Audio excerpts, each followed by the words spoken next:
రాజకీయాలు అంటేనే ఆరోపణలు ప్రత్యారోపణలు అన్నట్టు ఉంటుంది. అలాగే ఏపీ రాజకీయాల్లో నిత్యం ఏదో ఒక అంశం వివాదం అవుతూ సగటు ఆంధ్రప్రదేశ్ వాసిని కొన్ని విషయాలు అయోమయానికి గురిచేస్తున్నాయి. అలాంటిదే ఇప్పుడు మరొక అంశం తెరపైకొచ్చింది. జూన్ 4వ తేదీన వెన్నుపోటు దినంగా నిర్వహించాలని వైసీపీ పిలుపునిచ్చింది.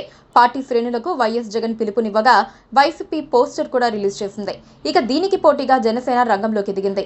జూన్ 4వ తేదీన సంక్రాంతి, దీపావళి కలిపి సెలబ్రేట్ చేసుకుందామంటున్నారు ఏపీ పౌర సరఫరాల శాఖ మంత్రి Nadendla Manohar. AP deputy CM Pawan Kalyan సొంత నియోజకవర్గం పిఠాపురంలో జనసేన నేతలు, కార్యకర్తలతో మంత్రి నాదెండ్ల మనోహర్ ఆదివారం సమావేశమయ్యారు. అనంతరం మీడియాతో మాట్లాడిన ఆయన జూన్ 4న సంక్రాంతి, దీపావళి కలిపి చేసుకుందామని కార్యకర్తలు, శ్రేణులకు పిలుపునిచ్చారు.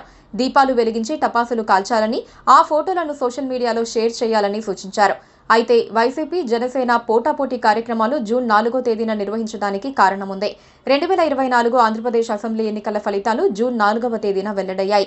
ఆ ఎన్నికల్లో టీడీపీ, జనసేన, బీజేపీ కూటమి 164 స్థానాల్లో విజయం సాధించి అధికారంలోకి వచ్చాయి. వైఎస్ఆర్ కాంగ్రెస్ పార్టీ 11 సీట్లకు పరిమితమై ప్రతిపక్ష హోదా కూడా దక్కించుకోలేకపోయింది. అయితే అలవికాని హామీలిచ్చి ఎన్డీఏ కూటమి అధికారంలోకి వచ్చిందని వైసీపీ ఆరోపిస్తోంది. సూపర్ 6 హామీల పేరిట టీడీపీ కూటమి అనేక హామీలిచ్చిందని, కానీ చంద్రబాబు సీఎం అయ్యాక ఈ పథకాలను అమలు చేయటం లేదని వైసీపీ ఆరోపిస్తోంది.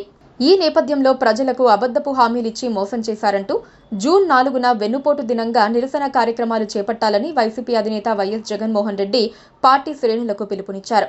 ఏపీలో టీడీపీ కూటమి అధికారంలోకి వచ్చి ఏడాది పూర్తయిన సందర్భంగా సంబరాలు చేసుకోవాలని మంత్రి నాదెండ్ల మనోహర్ పిలుపునిచ్చారు. సుపరిపాలనకు ఏడాది పేరుతో సంబరాలు చేసుకోవాలని జనసేన పార్టీ శ్రేణులకు సూచించారు. ఆ రోజు మహిళలు ముగ్గులు వేసి కూటమి విజయాన్ని సెలబ్రేట్ చేయాలన్నారు. అలాగే పీడ విరగడై ఏడాది పేరుతో దీపాలు వెలిగించి బాణాసంచా కాల్చాలని సూచించారు. Please